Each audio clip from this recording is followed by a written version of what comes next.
Good morning students. Previous video में हमने functions के बारे में जितनी भी थ्योरी थी उसको कवर कर लिया था और आज हम देखेंगे कि फंक्शंस के डोमेन और रेंज कैसे हम फाइंड कर सकते हैं। ठीक है, फंक्शंस के ऊपर बेस्ड हम क्वेश्चंस इसमें सॉल्व करेंगे। तो फर्स्ट क्वेश्चन लेते हैं, यहाँ पे एनसीईआरटी का है, exercise 2.3। Exercise 2.3 question number second का first part, fx is equal to minus mod x.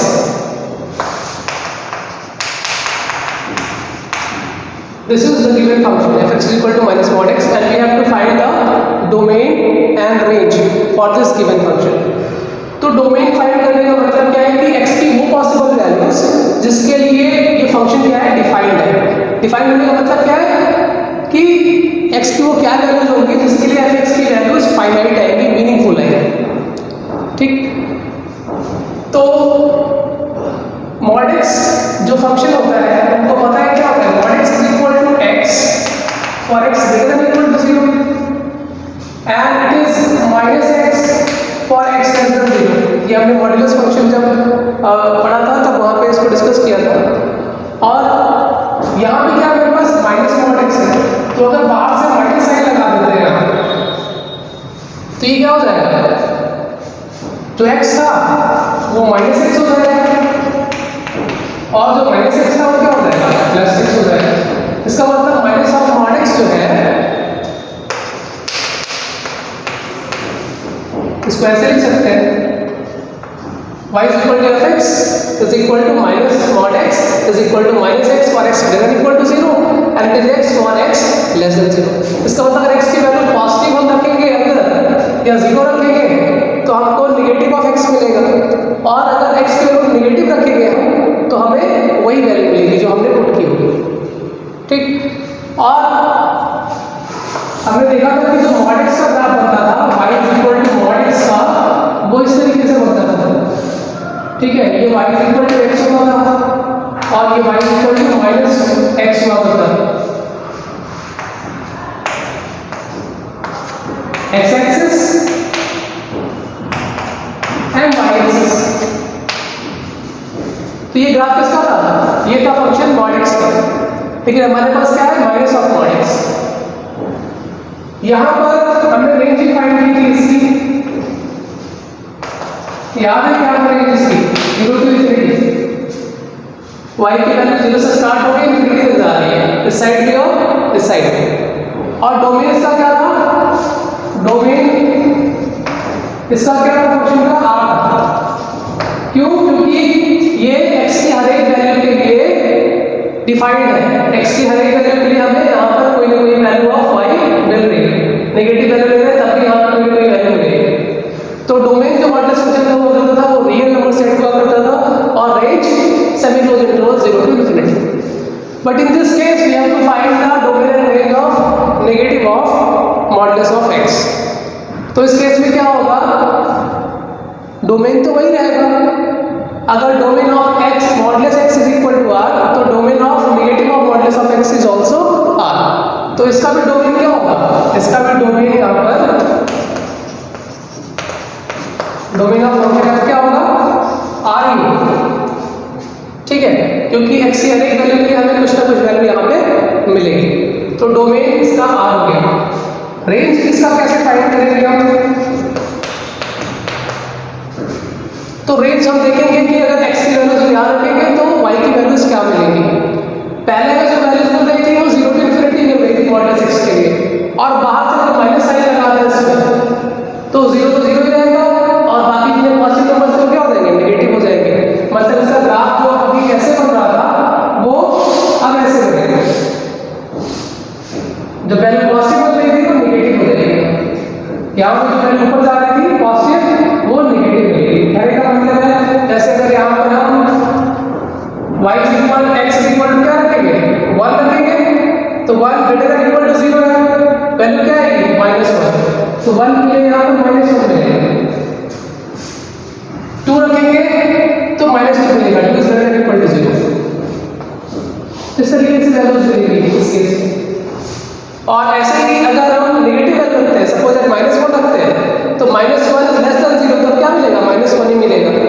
तो -1 के लिए भी हमें क्या मिलेगा, -1 ही मिलेगा यहाँ पर, ठीक है। -2 के लिए यहाँ पे -2 होगा तो y की वैल्यू क्या आएगी, -2 आएगी। -3 लेंगे तो -3 आएगी। तो इस केस में जो हमारा ग्राफ बनेगा वो इस तरीके से बनेगा।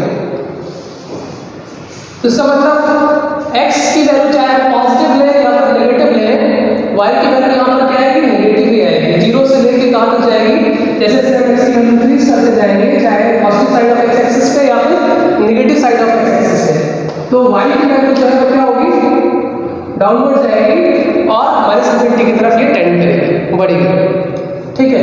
इस केस में जो रेंज आएगा हमारा वो क्या आएगा, -∞ से लेकर 0 तक इसकी वैल्यूज आ सकती है। 0 रखेंगे तो 0 = 0, उसके लिए -0 यानी कि 0 ही आएगा। अगर हम x पॉजिटिव लेंगे तब भी वैल्यू नेगेटिव आएगी, और अगर हम x नेगेटिव लेंगे तब नेगेटिव ही रहेगी, ठीक है। तो इस केस में हमारा domain set of real numbers और रेंज क्या हो जाएगी, semi close interval -∞ to 0। Domain आपको एकदम क्लियर होना चाहिए, किसी फंक्शन का डोमेन मतलब x की वो वैल्यू जिसके लिए हमें फंक्शन की मीनिंगफुल वैल्यू मिले, फाइनाइट वैल्यू मिले, ठीक है। और रेंज क्या होता है, range is the collection of images, मतलब y की जो वैल्यूज मिलेंगी x की वैल्यू रखने पर वो हमारा उसका जो कलेक्शन होगा वही क्या हो जाएगा, उसका रेंज हो जाएगा, ठीक है। सेकेंड पार्ट इसका जो है, सेकेंड पार्ट आपको गिवन है fx = square root of 9 - x²। तो fx = square root of 9 - x², इसका डोमेन फाइंड करना है और रेंज फाइंड करना है। तो डोमेन का मतलब x की वो वैल्यू जिसके लिए ये fx जो है मीनिंगफुल हो, डिफाइंड हो, और मीनिंगफुल तभी होगा जब स्क्वायर रूट निकल पाएगा इसका, और स्क्वायर रूट 9 - x² तक कब निकलेगा, अगर 9 - x² क्या हो, पॉजिटिव वैल्यू। इसका मतलब डोमेन इसका कैसे निकालेंगे हम चेक करेंगे कि 9 - x² की वैल्यू पॉजिटिव तब आएगी, x की किन वैल्यूज के लिए मिलेगी। तो 9 - x² = greater than equal to 0 implies x² - 9 is less than equal to 0। अगर किसी इक्वालिटी में जहाँ पे इक्वालिटी का साइन हो, जैसे लेस देन या ग्रेटर देन का साइन हो, उसमें हम अगर माइनस से मल्टीप्लाई करते हैं पूरे इक्वेशन में तो इक्वालिटी चेंज हो जाती है, रिवर्स हो जाती है। ग्रेटर देन इक्वल टू होगा तो लेस देन इक्वल टू आ जाएगा, लेस देन इक्वल टू होगा तो ग्रेटर देन इक्वल टू आ जाएगा, ठीक है। और फिर इसको हम क्या कर लेंगे, इसको फैक्टराइज कर सकते हैं, x - 3 x + 3 ऐसे लिख सकते हैं, लेस देन इक्वल टू 0। अब हमें चेक करना है कि x की किन वैल्यूज के लिए ये इनइक्वालिटी सेटिस्फाई होगी, ये इक्वेशन सेटिस्फाई होगी। x की जिन वैल्यूज के लिए सेटिस्फाई होगा वही हमारा क्या फॉर्म करेगा, डोमेन फॉर्म करेगा इस गिवन फंक्शन का। तो इसको निकालने के लिए पहले हम चेक कर लेते हैं कि 0 कहाँ पे आएगा। तो x² = 9 implies x = ±3, ये वैल्यू आएगी। इसको हम क्या करेंगे, रियल एक्सिस पे, रियल लाइन पे इसको प्लॉट कर लेंगे, -3। और ये पूरी की पूरी रियल लाइन जो है ये 3 पार्ट्स में, 3 इंटरवल्स में डिवाइड हो गई, ∞ - अब इसमें देखिए अगर x की वैल्यू हम ग्रेटर देन 3 लेते हैं तो ग्रेटर देन 3 के लिए क्या मिलेगा, ये पॉजिटिव मिलेगा। जैसे 4 लिया हमने तो 4 - 3 positive, 4 + 3 7 is also positive, positive into positive greater than 0। तो ये सेटिस्फाई नहीं कर रहा है अगर x की वैल्यू ग्रेटर देन 3 ले रहे हैं, इसमें पॉजिटिव मिलेगा। क्योंकि हमको क्या चाहिए, हमको लेस देन 0 चाहिए या इक्वल टू 0 चाहिए। अगर हम 3 रखें तो 3 पे ये 0 ही आएगा, 3 - 3 0 इंटू 3 + 3 6, 0 × 6 0, सेटिस्फाई कर रहा है। 3 से छोटी वैल्यू लेते हैं, सपोज दैट यहाँ पे 0 आएगा बीच में, 0 यहाँ पे लेंगे तो 0 - 3 -3 0 + 3 3, -3 × 3 -9 लेस देन 0, सेटिस्फाई हो रहा है। ऐसे कोई भी वैल्यू अगर हम लेंगे -3 और 3 के बीच में तो ये वैल्यू क्या होगी, ये जो इक्वालिटी है जो कंडीशन इक्वेशन है यहाँ पे ये क्या होगा, सेटिस्फाई होगा। तो इसका मतलब for any value of x lying between -3 and 3 this equation will be satisfied. तो इसका मतलब इंटरवल -3 से 3 जो है क्लोज इंटरवल -3 to 3 ये सेटिस्फाई इसको करेगा। -3 लेंगे तब भी क्या आएगा, -3 + 3 0 और यहाँ पे कुछ नॉन जीरो वैल्यू आएगी लेकिन मल्टीप्लाई करने पे क्या हो जाएगा 0, तब भी सेटिस्फाई हो जाएगा। और अगर हम -3 से छोटी वैल्यू लेते हैं, सपोज दैट हमने -4 ले लिया यहाँ पे, तो -4 रखने पे क्या आएगा, -4 -3 -7 -4 + 3 -1 -7 × -1 + 7 ग्रेटर देन 0 होता है, जबकि यहाँ पे क्या है लेस देन इक्वल टू 0, तो यहाँ भी सेटिस्फाइड नहीं होगा। यहाँ पे क्या आ जाएगा आपका पॉजिटिव और इसमें क्या है नेगेटिव। तो हमको नेगेटिव चाहिए और नेगेटिव से इसी इंटरवल में मिलेगा -3 से लेकर 3 तक। तो इसका मतलब डोमेन क्या होगा इसका, domain of fx is equal to close interval -3 to 3। -3 से लेकर 3 तक कोई भी वैल्यू ले हम x की, उसके लिए हमको यहाँ पर स्क्वायर रूट मिलेगा, ये डिफाइंड है। Now we have to find the range, range find करना है। तो रेंज का मतलब है कि x की वैल्यूज इस इंटरवल में अगर हम लेते हैं तो पॉसिबल वैल्यूज ऑफ y क्या मिलेंगे, y की पॉसिबल वैल्यूज क्या क्या मिलेंगे यहाँ। तो एक चीज तो क्लियर है इसमें, मिनिमम वैल्यू उसकी मिलेगी वो क्या मिल सकती है 0। कब मिलेगी, x = 3 रखेंगे तो 3 स्क्वायर 9 9 - 7 0 और -3 रखेंगे तभी -3 का square 9 9 - 9 0, square root of 0 is 0। तो y की जो सबसे मिनिमम वैल्यू मिलेगी वो 0 मिलेगी, 0 से छोटी वैल्यू नहीं मिल सकती। और -3 और 3 के बीच में कोई भी वैल्यू रखते हैं, ऐसे अगर -2 रखते हैं तो -2 का स्क्वायर 4 9 - 4 5, ठीक है, तब कुछ ना कुछ हमको पॉजिटिव वैल्यू यहाँ पे मिलेगी, ठीक है ना। और मैक्सिमम वैल्यू इसकी क्या हो सकती है, मैक्सिमम वैल्यू कब मिलेगी जब x² की वैल्यू 0 आए, और वो क्या होगी वैल्यू, अगर x² की वैल्यू 0 कब आएगी, जब x = 0 पुट करेंगे। तो x = 0 यहाँ से अगर हम पुट करते हैं तो 9 - 0 is 0, square root of 9 is 3। तो इसका मतलब जो मिनिमम वैल्यू यहाँ पे मिलेगी वो हमें 0 मिलेगी, और जो मैक्सिमम वैल्यू मिल सकती है वो x = 0 रखने पे मिलेगी, ठीक है। कितनी, रूट ऑफ 9 दैट इज 3। इसको दे सकते हैं आप, ऐसे यहाँ पे 0 से 3 तक का कोई वैल्यू रखेंगे, ठीक है, तो 0 पे ये 0 देगा तो स्क्वायर रूट ऑफ 9 3 आएगा, 1 रखेंगे तो फिर वैल्यू बढ़ेगी, ठीक है, और सॉरी डिक्रीज होगी, और 2 रखेंगे तो और डिक्रीज होगी, और जैसे ही आप 3 रखेंगे तो ये 0 हो जाएगा, ठीक है। और ऐसे ही अगर हम 0 के इस तरफ आते हैं -3 की तरफ, ठीक है, तो 0 पे तो हमें मिल ही रहा है स्क्वायर रूट 3, 1 रखेंगे तो 2 √2 मिलेगा स्क्वायर रूट, 2 रखेंगे तो 9 - 4 5 स्क्वायर रूट ऑफ 5 आएगा, और जैसे ही -3 रखेंगे तो -3 का स्क्वायर 9 9 - 9 क्या हो जाएगा 0। तो मतलब जो इसमें पॉसिबल वैल्यूज ऑफ y आएंगे वो क्या है, between 0 and 3। So range of fx is equal to close interval 0 to 3। Close interval इसलिए लिख रहे हैं क्योंकि 0 भी मिल रहा है और 3 भी मिल रहा है, इसमें 0 और 3 इंक्लूडेड है इसलिए क्लोज लगाया गया है। अगर 0 और 3 इसमें इंक्लूड नहीं होते इमेज में तो हम ओपन इंटरवल यहाँ पे लिखते हैं, ठीक है। तो इस तरीके से हम डोमेन और रेंज फाइंड कर सकते हैं किसी फंक्शन का। Domain means the values of x for which the function is defined, and range means the collection of images, the collection of images of the values of x in the domain। एक rational function लेते हैं, fx is equal to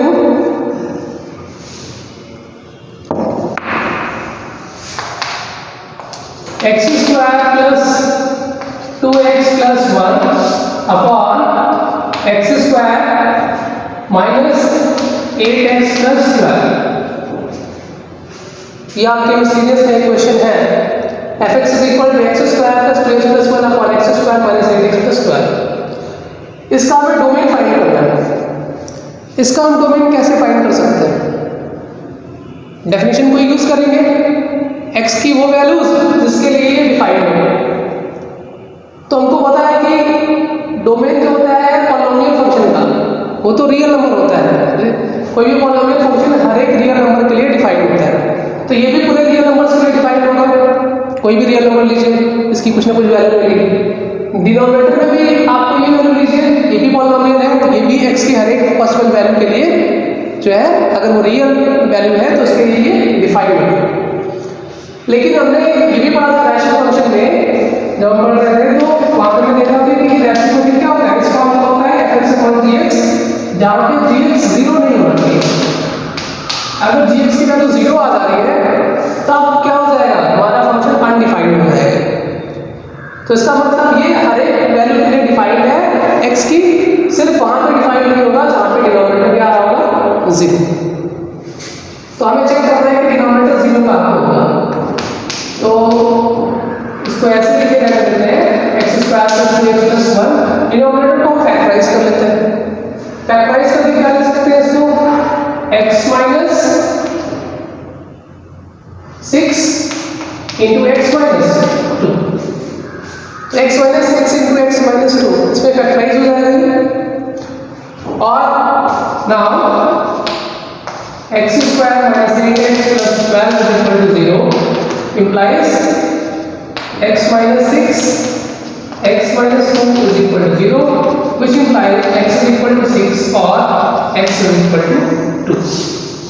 इसका मतलब x की value 6 आए, यहाँ पे 6 अगर रखते हैं तो 6 माइनस 6 का आएगा 0, ये इन्फिनिटी हो जाएगा।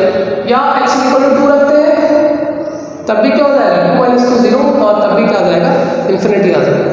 तो इसका मतलब x की वैल्यू 6 हुई या 2 हुई तो क्या हो जाएगा, fx की वैल्यू इन्फिनिटी आ जाएगी, अनडिफाइंड हो जाएगा। तो here x can not be equal to 2 और 6। तो वैसे तो ये पूरा आपका हर एक रियल नंबर के लिए डिफाइंड है, बस कहां पे डिफाइंड नहीं है, 2 और 6 पर। तो इसका मतलब इसका जो डोमेन होगा, डोमेन ऑफ फंक्शन fx, वो क्या हो जाएगा, ऐसे लिख सकते हैं इसको, दो तरीके से लिख सकते हैं। एक इंटरवल के फॉर्म में लिख सकते हैं, minus infinity to 2, open interval minus infinity to 2। Open इसलिए लिया है क्योंकि 2 इसमें हम नहीं ले सकते, 2 डोमेन के अंदर नहीं है। Union 2 to 6, open interval 2 to 6, 6 भी नहीं है इसलिए ओपन लिखा गया। और यूनियन 6 to इन्फिनिटी, एक तो ऐसे लिख सकते हैं उसे, और दूसरा जो तरीका हो सकता है, second way of writing the domain is, domain हमारा पूरे रियल नंबर सेट के इक्वल है, बस इसमें 2 एलिमेंट्स नहीं है, ठीक है। कौन से 2 और 6। तो उसमें से हमने क्या किया, वो सेट सब्ट्रैक्ट कर दिया जो कि 2 और 6 से मिलकर बना है। तो आर रियल नंबर सेट से अगर ये 2 नंबर हम निकाल दें तो जो बचेगा वही हमारा क्या हो जाएगा, डोमेन। ये दोनों एक्सप्रेशंस डोमेन को रिप्रेजेंट कर रहे हैं फंक्शन fx। क्लियर? तो अगर इस तरीके से रैशनल फंक्शन आपको दिया गया हो, ठीक है, रैशनल फंक्शन इस तरीके से गिवन है, तो आप इसमें इस तरीके से डिनोमिनेटर 0 रखकर पहले वैल्यूज निकाल लेंगे, वो वैल्यूज निकाल लेंगे जिसके लिए क्या है, 0 होता है, यानी कि जीरोज ऑफ डिनोमिनेटर निकाल लेंगे। और जीरोज ऑफ डिनोमिनेटर को क्या करेंगे, हम रियल नंबर r से सब्ट्रैक्ट कर देंगे, तो हमें क्या मिल जाएगा, रैशनल फंक्शन का आपको डोमेन मिल जाएगा, ठीक है।